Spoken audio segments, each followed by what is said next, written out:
Hey everybody, we are super excited to return to the Sketchfest stage and do a live show again. We missed it so much last year, and we can't wait to get back to San Francisco. Yeah, it's our first live show in 2 years, Chuck, and we're going to be there at the Sidney Goldstein Theater in beautiful San Francisco, California at 7:30 on Friday, January 21st. It is a straight-up Stuff You Should Know live show, and it's going to be off the chain. That's right. You should show up to see if we've forgotten how to do this, to see us skate around on stage nervously. Sure. Doubting ourselves, and eventually bringing the funnies. Yeah, hopefully. Where do they go? They go to SF, as in San Francisco, sfsketchfest.com. Click on the schedule and tickets link. There are tons and tons and tons of great shows. It's the best comedy festival in the country, in my opinion, over the whole month of January. So go check us out and go check out everybody else as well. Yep, it's also a full vaccination show, so you've got to show proof of vaccination and wear some masks. Don't be naughty. Don't be naughty, be nice. So we'll see you guys on Friday, January 21st in San Francisco, California. Welcome to Stuff You Should Know, a production of iHeartRadio.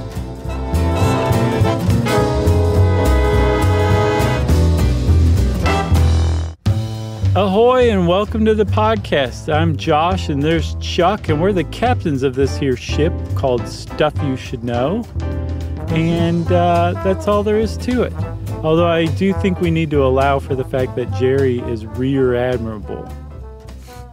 And by that, of course, I mean rear admiral.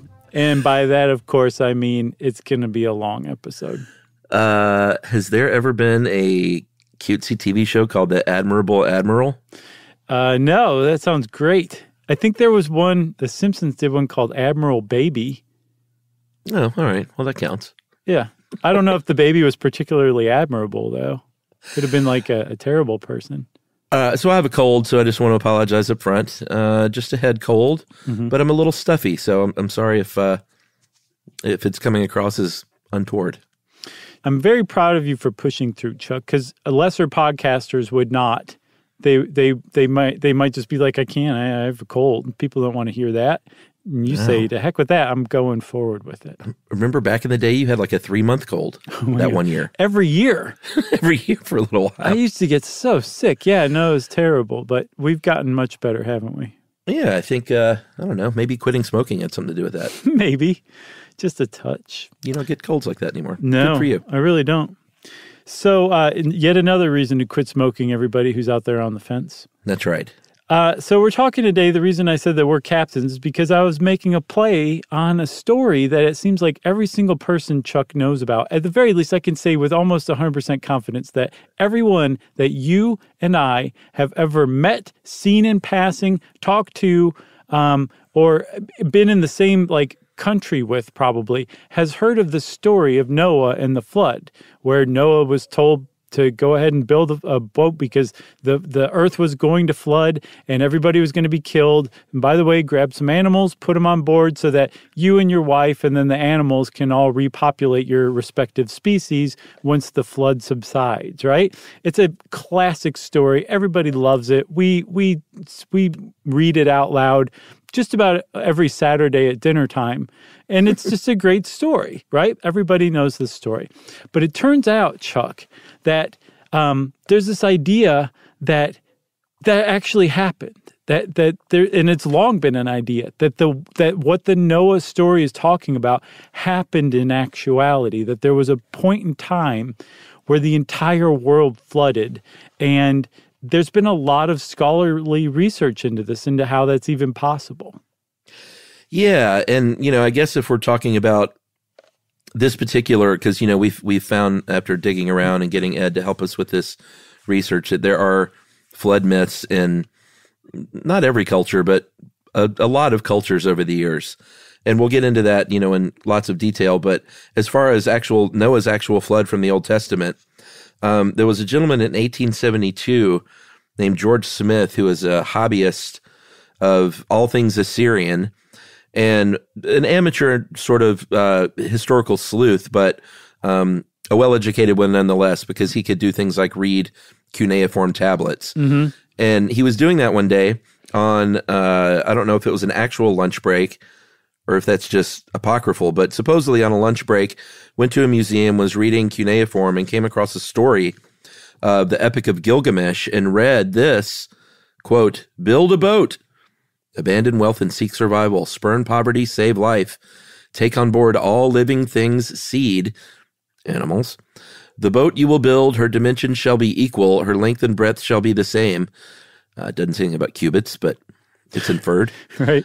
Cover her with a roof like the ocean below, and he will send you a rain of plenty.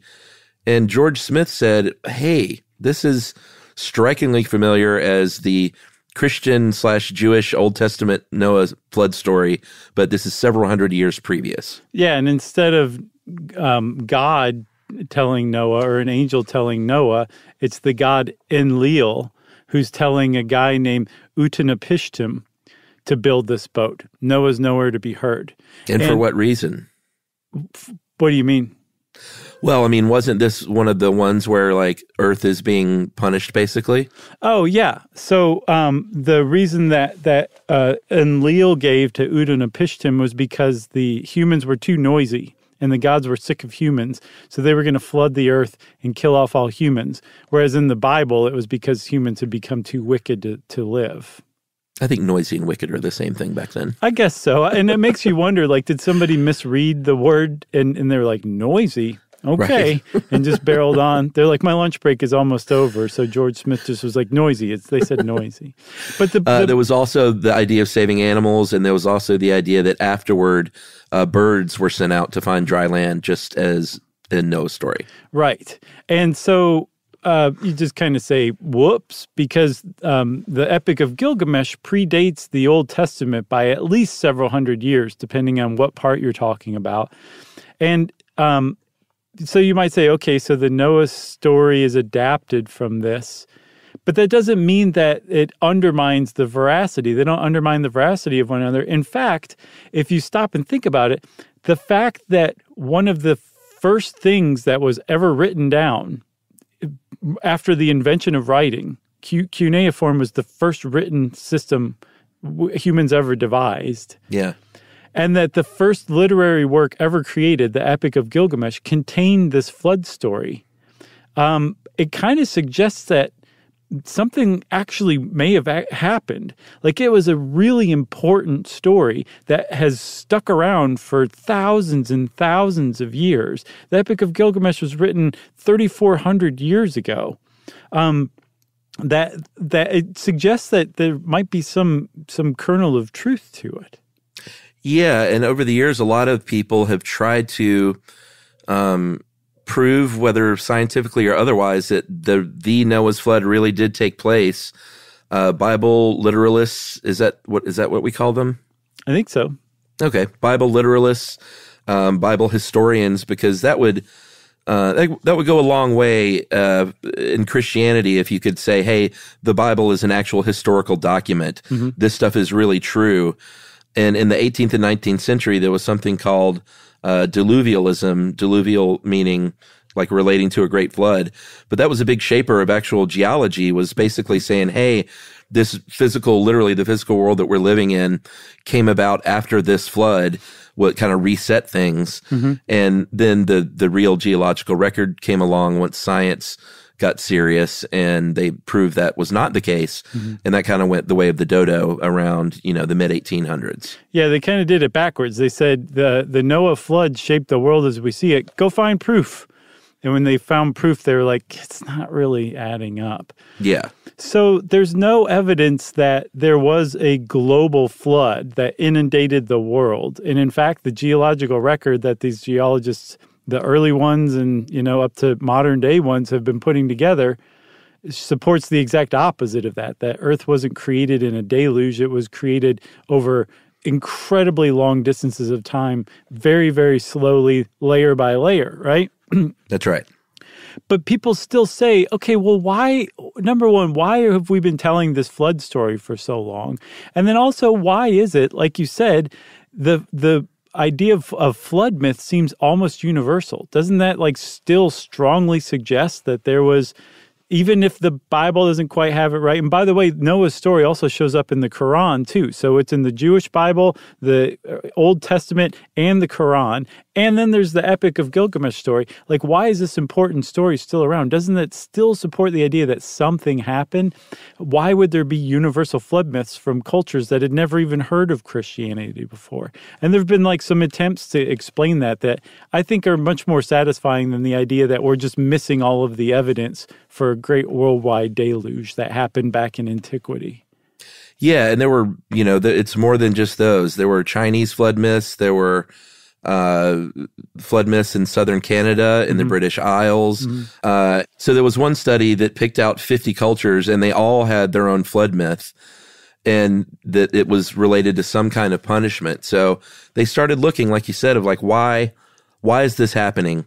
And there's a bunch of reasons, and they all kind of make sense to me, if I'm being honest. One of them is that there was a flood in these cultures, but it wasn't a global flood. But if you're, if all you know is a certain area and you never get to leave that area, and it wipes out everything you know, then the story that you pass along orally through the years would sound like one that wiped out everything. Yeah, and like the whole idea is that this flood actually did happen way far back to one group, and then that group eventually kind of spread out and carried that flood myth with them.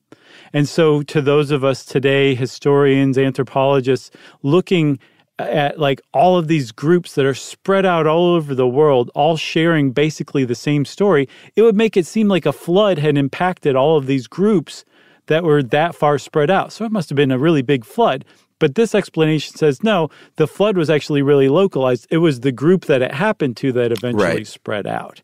That's one explanation. Sense. It makes a lot of sense. And one of the groups that are usually kind of pinpointed as this flood happening to are the Proto-Indo-Europeans, who were known to have been around I think the Caucasus Mountains to start, and then just spread out as far as the British Isles, basically all over Europe, northwest, east, south, and that all of our languages, like English, Germanic, just a whole slew of languages developed out of this group. Yeah, and some more support for this is the fact that there aren't flood myths in sub-Saharan African cultures, and these were groups that when they left Africa, they didn't come back, so they would not have taken back with them a flood myth from Proto-Indo-Europeans. So it all kind of makes sense. Yeah, exactly. There's another kind of related one, too, that says that there were floods, just not a flood. That flooding is actually really common, so it happened to a lot of different groups. So it would make sense that all these different cultures would have flood myths.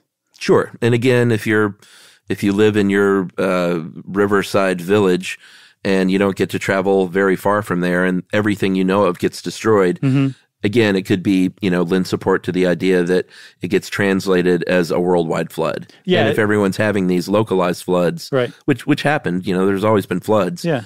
Then not necessarily of the 40 days and 40 nights variety, but when things are passed around orally and then they get rewritten, things get kind of mixed up. Yeah, and it's our bad, those of us alive today, who are mistaking or laying our interpretation of the word world onto like these cultures' use of the word world. They're saying their world, which was much smaller than it is to those of us today. When we think the world, we think the whole globe, Yeah, and speaking of laying your things on other cultures, the third one is Christian missionaries, and there's evidence of this happening. They would go and tell the story of Noah's great flood, especially, when colonization was happening too. And between missionaries and colonization, all these other cultures picked up on that original biblical flood tale, or I don't know if we should call it a flood myth or flood tale at this point. What should we call it? I think most people call it flood myths or diluvian myths. Okay, diluvian myth. That sounds a little more academic. So Christian missionaries did this, and I think this is also evidence in the fact that the South Pacific didn't really have one until 1814 when they came into contact with Christian missionaries, and then all of a sudden they had the Maori flood myth. Yeah, so they actually had a flood myth before, but apparently it was more tsunami-based, and then after contact with Christianity, it became much more of like a deluge, and it just bore some striking resemblances to the Noah flood myth of Christianity. And apparently that happened all over the South Pacific as well, where these cultures will have their own kind of flood myth, but it's always based on tsunamis, but then the Christians come and go, and all of a sudden it's a deluge where the water rose after 40 days and 40 nights of rain and stuff. So that creates a lot of headaches for anthropologists, but it also at the same time explains why a universal flood myth or a flood myth would seem universal to those of us around today, and why they seem to bear such a striking resemblance to one another, Indeed. I think we should take a break, and I'm going to go blow my nose. Okay. And then we'll come back and talk about geomythology right after this.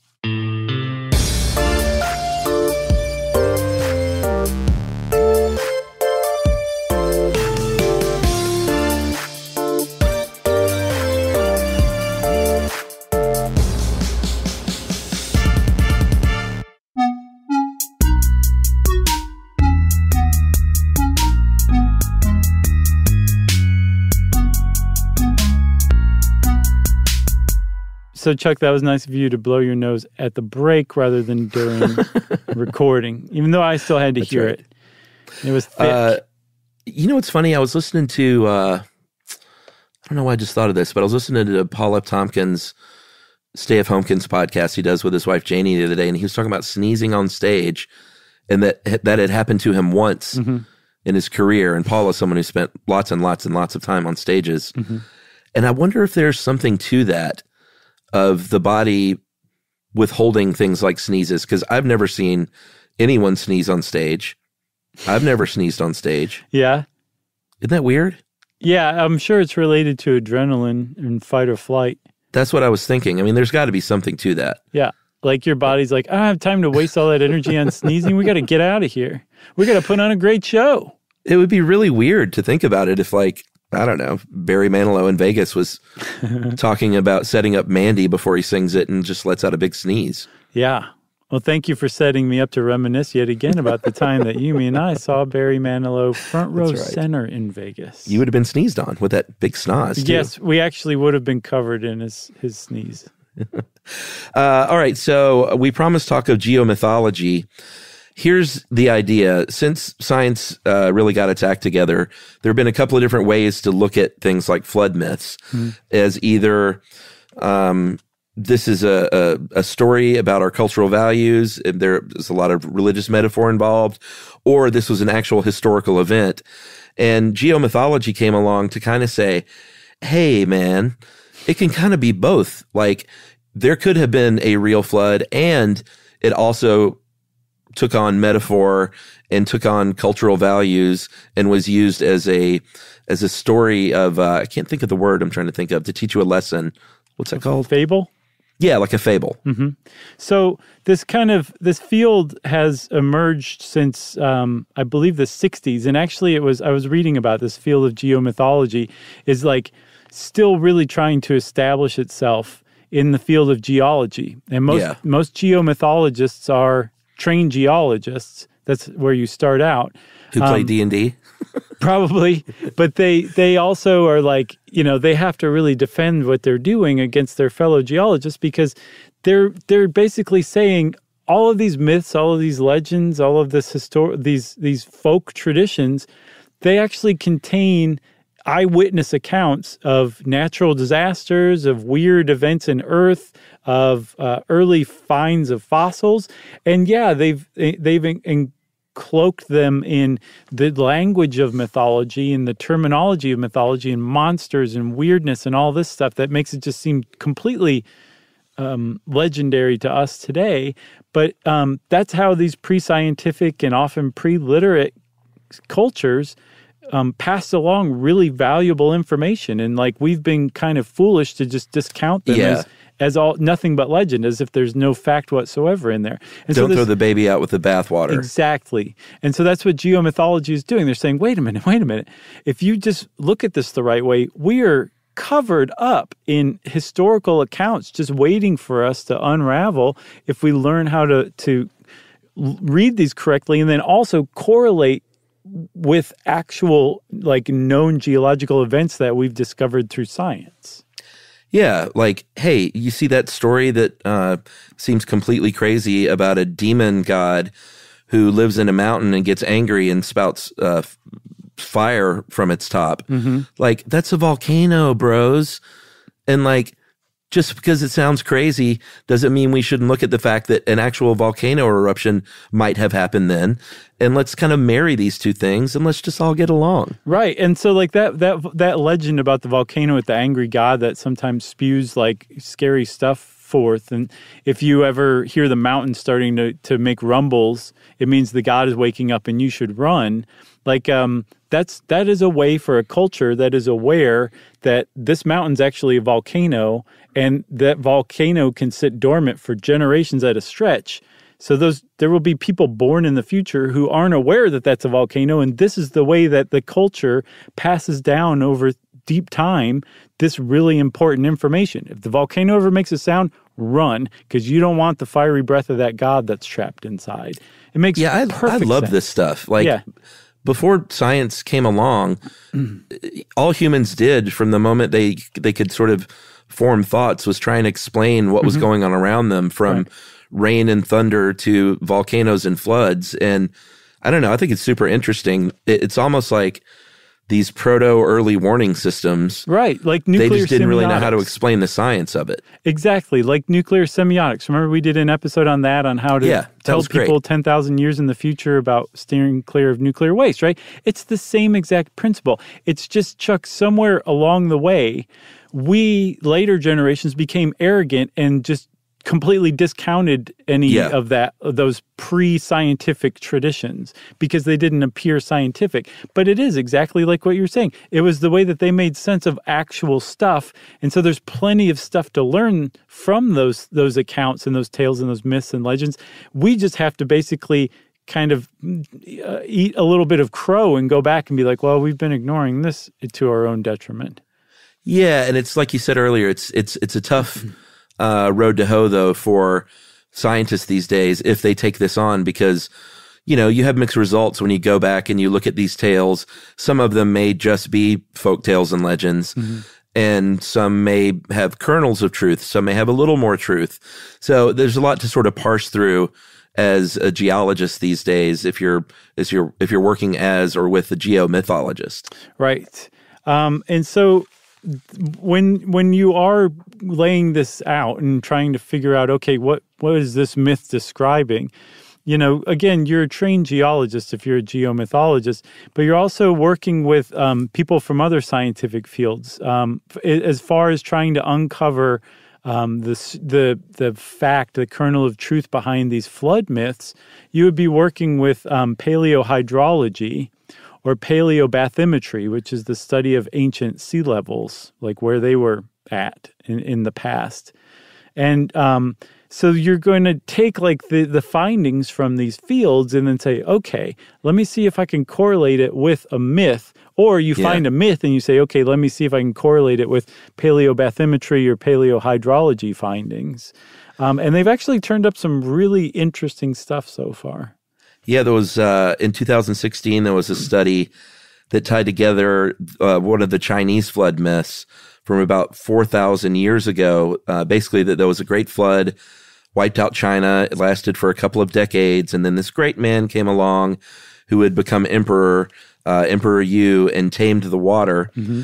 So geologists went back and they said, all right, there's an ancient landslide around that same time that dammed up a river, and a lake filled up behind it in about 6 months or so. And then that flooded, that river got flooded, broke through the dam, and there was this huge flood. And they have found sediment that sort of tracks along these lines.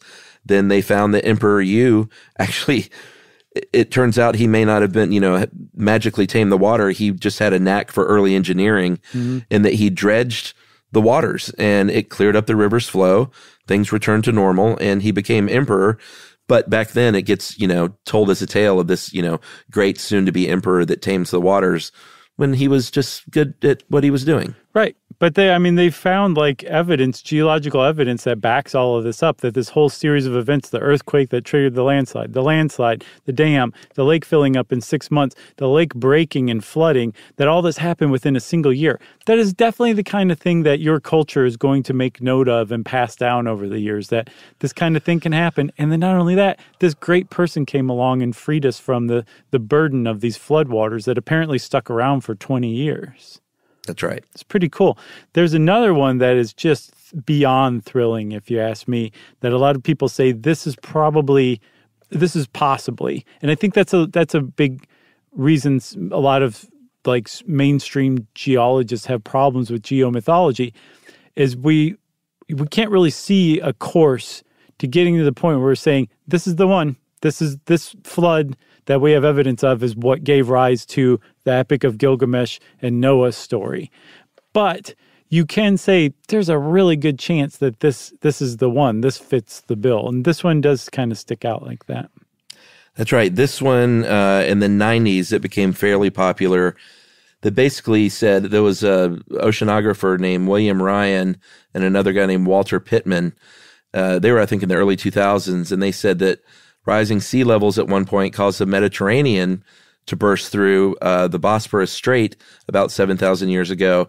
And this was a legit serious flood that I'm sure seemed like a flood, like a global type of thing. It created a waterfall, a volume 200 times that of Niagara Falls. And I think enough water in one day that could have flooded Manhattan by 3,000 feet. Yeah, that's a flood. It's quite a bit. They also determined that the Mediterranean Sea moved inland. The coast moved inland by about a mile a day. Can you imagine seeing that happen before your eyes? Like you'd almost lose your mind. Again, that would make a really great story that you would pass along and explain it in whatever terms you could.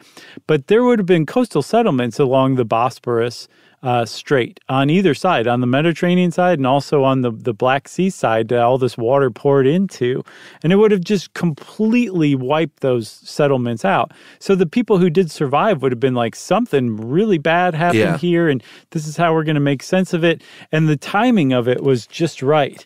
It happened probably about 7,000 years ago. And as we'll see, there's a lot of stuff that happened around 7,000, 7,500 years ago around the world, because the end of that last glacial period started and the sea levels rose and all sorts of crazy stuff happened as a result. But that's one that people point to as like, that may be the flood that gave rise to the Gilgamesh and Noah stories. No pun intended. Gave rise? I think so. It really was unintended. Yeah. Another one about 7,500 years ago was the creation of the Persian Gulf. Kind of a similar kind of thing. During the last ice age, what is now the Persian Gulf used to not be. It used to be a very nice river valley near the Fertile Crescent where people lived. And the thing here, though, that I don't quite get is that they haven't found any evidence of things underwater there, right? No, they haven't. The reason why they think this happened, Chuck, is because all of a sudden on the shores of the Gulf as we know it today, some like really well-established settlements with decorative pottery and well-built stone houses and all sorts of other things, domesticated animals, just sprang up basically overnight. So they were relocated, essentially. Yeah, that's really the only explanation. It went from hunting settlements, hunting camps, to all of a sudden these people are like an advanced society. So okay, that makes sense. The best explanation is that their original settlement is down there beneath the Persian Gulf. We just haven't found it yet. What about Doggerland? So Doggerland is another similar story. They both share what's called aqua terra, by the way, which is a coin or a term that was coined in the 90s to describe these lands that were exposed for 150,000 years that humans were kind of developing and forming societies, and then were lost just 7,000, 7,500 years ago when the sea levels rose again. So Doggerland and the idea of the Gulf being an underwater, now submerged settlement. Doggerland's like that, but instead of in the Persian Gulf, it's been in the North Sea. It was a patch of land that connected the British Isles to Scandinavia before until about 8,500 years ago. Right. And here they have actually found submerged traces of settlements under the sea, unlike the one in the Persian Gulf. Right. And they actually think that it's possible. Some people are saying, no, it was probably just, slow, steady sea level rise that flooded Doggerland. But there was a massive landslide in, I think, Norway called the Storega event that happened 8,500 years ago. And it probably generated a massive tsunami. And it could have been big enough to have submerged Doggerland permanently after that. Apparently, that's how big that underwater landslide was. Yeah. I was about to say underwater. You got to point that out. Yeah. But there's a flood story from Brittany around that area that says that a king's daughter was possessed by a demon and opened like their country's floodgates, and that was flooded, catastrophically. So it's like, are they talking about this event that happened 8,500 years ago that this is survived as this legend until today? That's right. And yet another, right here in and now the US of A, but in the 1980s and 90s, they investigated flood myths of the indigenous peoples in the Pacific Northwest, and they found out that their flood myths, this was a little more recent. This was around 1700 AD, but the idea is that there was a magnitude 9 earthquake that caused a tsunami, unleashing these big waves from basically sort of Vancouver Island all the way down to Northern California. Yeah, it was the Ho and the Quileute people who had this legend of Thunderbird and whale getting in a fight. And what's interesting is, there's all sorts of geological evidence. Apparently, there's still trees that are just not where they're just not growing back. They were wiped clean from the tsunami. But there's a Japanese temple, a Buddhist temple, that marked the date, January 6th, 1700, because a tsunami wave made it all the way to Japan, and they noted it. So by basically cross-correlating that Japanese noting of the date with the Ho and the Quileutes story about Thunderbird and whale, they've said this story is about this particular event, which is pretty awesome. And then sometimes it's just a culture like pre-science, again, making sense out of finding weird things, like the Zuni people in the southwest of the United States. Obviously, not back then. They saw these, ancient marine animals and seashells in the fossils that they were finding. And they said, well, this is part of our creation story. There was a great flood, and that's how this stuff got here. Yeah, here in the desert, which is, that's how a pre-scientific culture would make sense of that kind of thing. Pretty cool. Absolutely. So I say we take one more break, and we're going to talk about the other aspect of these myths, the mythology part of it, right? Right after this.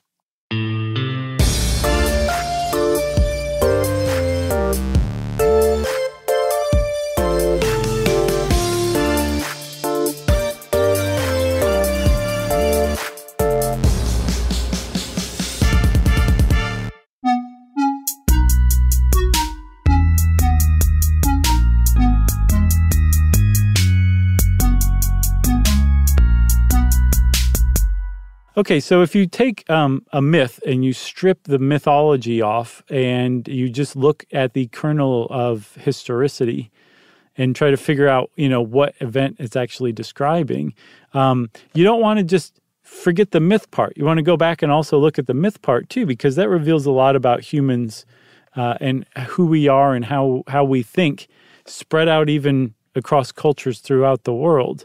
And there's a lot of similarities that pop up from examining geomythology, especially with flood myths, even when you set aside the idea, or I should say, even when you account for the idea of missionaries spreading the Noah flood too. So yeah, one of the things that's interesting to look at is how these myths are similar. Mm-hmm.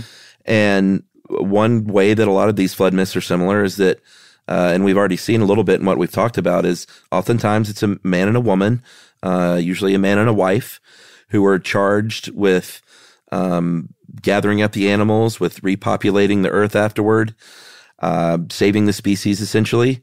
There's usually a warning, whether it's Noah's flood myth or all the others, where someone comes along and says, you better get your act together, Earth, or tell everybody on Earth, you are the messenger to get their act together, or else I will rain down rain upon you.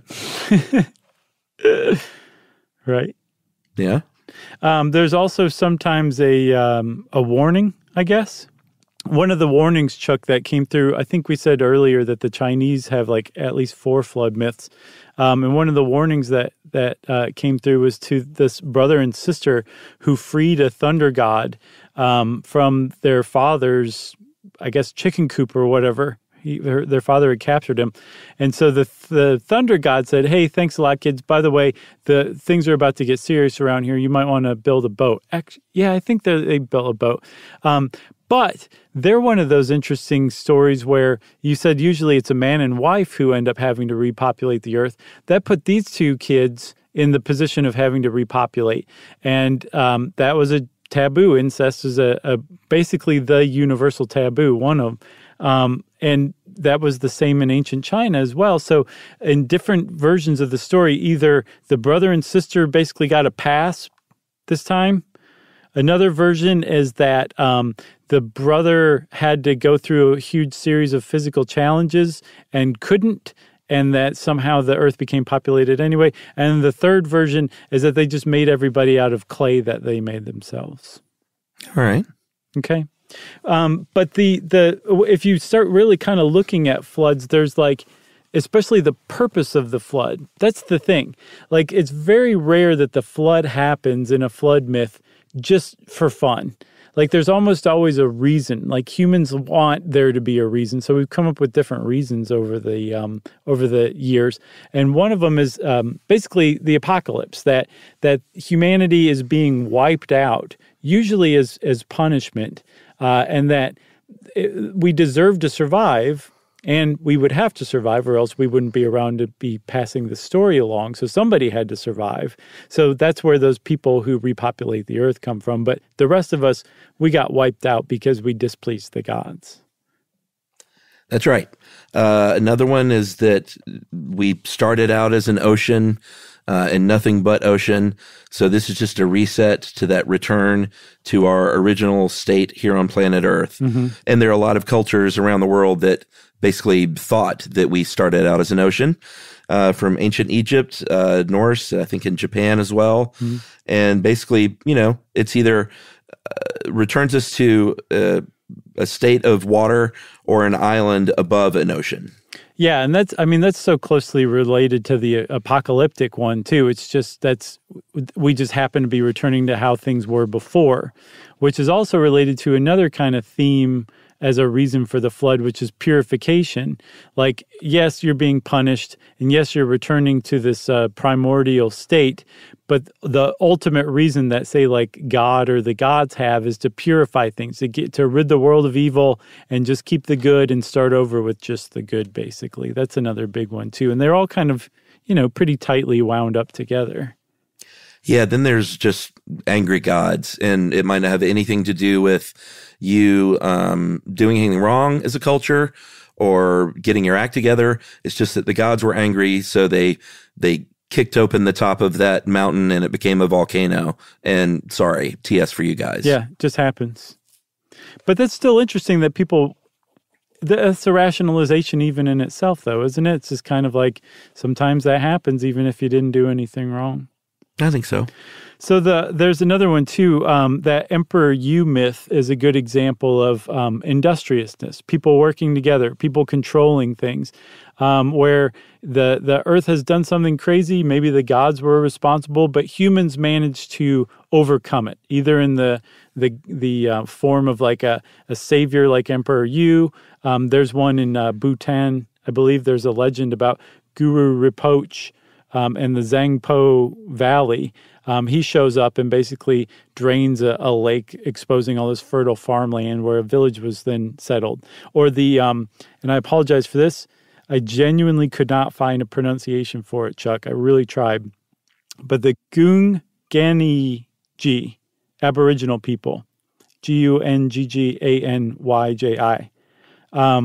They have one where the tsunami keeps coming and coming, and the sea levels are rising and rising. So the people are organized and get together and start rolling boulders down into the sea, and it actually prevents the sea levels from rising any further. So I think that's probably my favorite one, the industriousness and control ones. It's good stuff. And then people have gotten a little weird over the years with trying to explain these away. There was a Hungarian psychoanalyst named Giza Roheim in the 1930s that said, no, the reason why we have all these flood myths is because they're just from people's dreams, and people in ancient times drank a lot of water and peed a lot at night, and so they dreamt about floods and told stories about floods. Or maybe it is the gods urinating on people, like literally, and there are myths that literally talk about that floods are a result of gods peeing on earth. But I don't know about expanding that to like all the cultural flood myths all over the world for all time. Right. And there's others that explain it as like men's jealousy of not being able to give birth, and that it's a reference to the bursting of the amniotic sac or something like that. I feel like when psychoanalysis gets involved, especially in this day and age, it's kind of like, that was a nice try, everybody. Let's just move on to geomythology instead, you know? I think so. That's where I'm putting my money, Chuck. Geomythology. It's fantastic stuff. And also, I should say, I want to give a shout out to one of our past episodes, Was There a Real Atlantis? We were doing geomythology without even realizing it. That's right. If you want to know more about geomythology and flood myths, then just start searching the internet, because there's a lot of interesting stuff out there about it. And since I said that, it's time for listener mail. This is a shout out to the one of the winners of the Stuff You Should Know 5K. This is something that the Stuff You Should Know Army puts together every year now in a virtual way right now. But our buddy Aaron Mazel is one of the people who works on this. They're looking to do this again next year, because here's the deal: is they sent me this stuff afterward, Right. and I was like, well, we need to get this before, so I'm going to go ahead and say it now, and then we'll see if we can remind people. But people voted to have this happen in late September, early October. So 2022 is when it's hopefully going to happen. Again, no official registration, no entry fee. There's an event page, I guess, at the Stuff You Should Know Army Facebook site. And I think people had 2 weekends to participate this year, and they had bike riders this year. So regardless of what your status as an athlete is, they're finding ways for you to get involved, which is really cool. Yeah. So this is from Amanda, though, writing in to say that I'm a winner, baby. You guys are the best, been listening for years, and I was happy to participate in the virtual Stuff You Should Know 5K this year. It was a cool event that brought some really nice people together at our little corner of the internet. I'm not a particularly good or fast runner, but I get out there, and I did the dang thing, and that's what counts. The other participants in the 5K radiate that spirit and are so encouraging of each other. Don't ask me how, but somehow I achieved fastest 5K for a woman in this event. What a cool feeling. So today I listened to Venus Flytraps on the way home and came across a package addressed Stuff You Should Know 5K champ Amanda Thompson, and just about cried. And got a handcrafted by Stuff You Should Know Army member medal rack for her efforts, and it's really great. That's pretty great. She has to buy her own medal, though. I don't think so. That's fantastic, man. Congratulations, Amanda. That's wonderful news. And congratulations to everybody who participated and finished, or even just started, or even thought about doing it. Maybe you'll do it next year. Who knows? That's right. Congratulations to everyone. Yeah. And again, that is a very cool thing that Stuff You Should Know fans do, and it makes us love you guys even more. You got anything else? No, just be on the lookout next late summer, fall for news on the Army Facebook page. Yeah, somebody please remind us ahead of time so we can tell everybody else. And if you want to remind us of something, we would love to be reminded, because that probably means we forgot. And you can put that reminder in the form of an email, which you can send to stuffpodcast@iheartradio.com. Stuff You Should Know is a production of iHeartRadio. For more podcasts from iHeartRadio, visit the iHeartRadio app, Apple Podcasts, or wherever you listen to your favorite shows.